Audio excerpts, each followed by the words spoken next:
এদেশের মানুষ পিআর কি, অধিকাংশ মানুষ তারা জানে না। পিআর পদ্ধতি এই মুহূর্তে কোনো উপযুক্ত পদ্ধতি নয়। নীতি ঘোষণা করেছে, জিরো ফটো নীতি, সেই নীতির পরিপ্রেক্ষিতে তারা করেছে। এখন আমরা জানি না যে এটা মানে উচিত না অনুচিত। আমরা এটা দলের মধ্যে আলোচনা করে পরে আমরা একটি ইসলামিক দল বলতেছে যে পিআর পদ্ধতি এবং সংস্কার প্রস্তাব বাস্তবায়ন করতে সরকারকে বাধ্য করা হবে।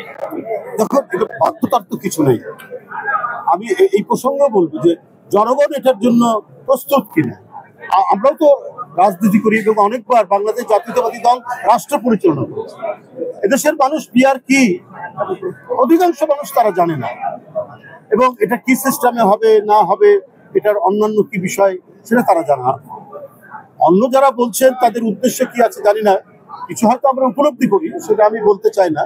তবে যে পদ্ধতিতে অবাধ সুষ্ঠু নির্বাচনের মাধ্যমে এবং জনগণ তার এলাকায় যে ব্যক্তিটি তাদের সাথে থাকে, তাদের পাশে থাকে, তাদের সুখ দুঃখের সাথে, একে আগে থেকেই তারা চেনে এবং এই চেনার কারণেই তারা বাছাই করে কাকে ভোট দেবে।